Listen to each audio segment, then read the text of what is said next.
What's going on? We have the jerk, dip, and drive in our series, Stop Using the Wrong Muscles in Your Olympic Lifts, where we highlight the muscles that need to be on, the muscles that need to be off, and truly, for most athletes, their issues in their lifts are the battle between these two groups of muscles. So let's dig into what muscles need to be off when we get into the dip and drive of the jerk.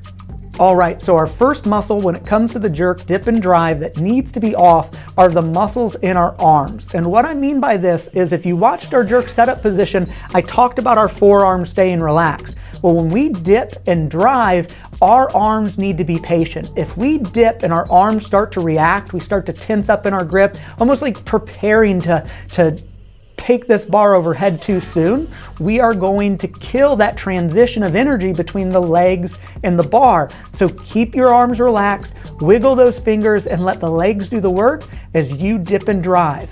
Hey, just a quick interruption. I want to tell you guys about the Sustainable Lifting Method, our new online program coming up. Now here's the thing, with Project Lift over the last 6 years, I've worked with a lot of athletes who come in and they're stuck. I call it the messy middle. You've been doing this for 1 to 5 years and you just don't know what you don't know. You're not making any more progress, and typically you got some nagging issues going on. Well, here's the kicker. Those athletes learned in a way that wasn't sustainable, and that's why we put together a program that's going to show you how to build a foundation in these lifts, how to correct your lifts so that you are moving and building a sustainable foundation of growth and longevity in your Olympic lifts for as long as you choose. You'll continue to make gains, you'll continue to feel and get stronger, and you'll continue to feel great. So if this is something that interests you, it's perfect for those in the messy middle as I described, that 1 to 5 year range, and beginners. If you want to start off with a solid foundation, this will be beautiful for you. Now I'm looking for 20 people to help me out, so check out the information. I have a special offer for you if it interests you, and let's get back to this video. The second muscle I'm highlighting is the quad. Now, here's the thing. I also mentioned this in the last video with the jerk setup where we're unlocked and the quad's on. Well, if we dip and drive, if we unlock in our dip and we go with the knee forward over the toe, the quads are going to get really engaged. But here's the kicker. We're going to send our momentum forward. There's a big heavy weight on our shoulder. So when we unlock, we need to push our knees out to help us stay back. If we let our knees go forward, that bar and that momentum is going to take us forward, and now we're chasing the bar forward, or at best, the bar is just going to be forward in our overhead position, which then we're going to have to fight for a bit. So we're just using more energy than we need to. So keep those quads off. When you unlock in your dip, push those knees out so you stay back, and everything's gonna move a lot better. The third muscle I'm highlighting here is the pec. Now, what is the pec doing on the dip and drive? We see it in the drive, where an athlete's gonna drive up, and this will tie in with those arms. So those arms have obviously gotten a bit overactive, but they wanna turn it into a press. They almost start to lean back a little bit like they're gonna press. They're trying to use pec to help get this bar overhead. That is not what's going on.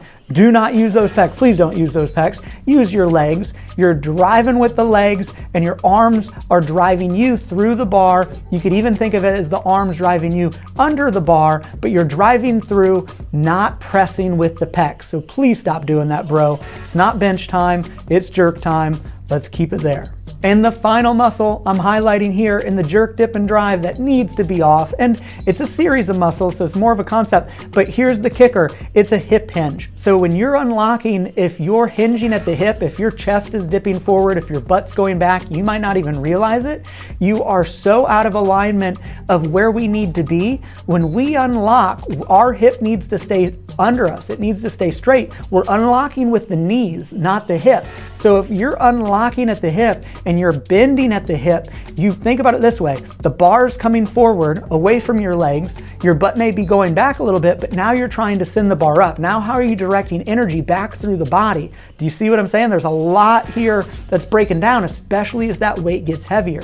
Keep it all in line. Keep that hip underneath you, unlock from the knees, drive through those legs, and if that hip stays underneath you, all that energy from the legs goes right back up through the body into that bar, exactly where it needs to go. Now, how do you fix these? Now, what's the steps? I'll tell you exactly how we do it at Project Lift. Here's what you do. First, you have to observe. You have to be aware of your lifting. You have to observe yourself. Are any of these happening? Take video. Can you see it? Can you feel it? Number two, you need to sit down and see where's this coming from? Is this part of a cue that you've learned? Is this how you're thinking of the lift? What's playing out? Maybe you're not thinking about it at all. That's typically the easiest to fix. And then third, making the correction. I mentioned some corrections of what to focus on in this video, but here's the thing. If you need help, set up a discovery call with us. It's a free call. You and I are going to get on a call. We're going to discuss where you've been, where you want to go in your lifting, and if it makes sense, we'll see if there's opportunities to work together. Now, you've made it this far in this video, smash that thumbs up button, send it forward, pay it forward, send it to a friend that can help, and subscribe because new videos are coming each week.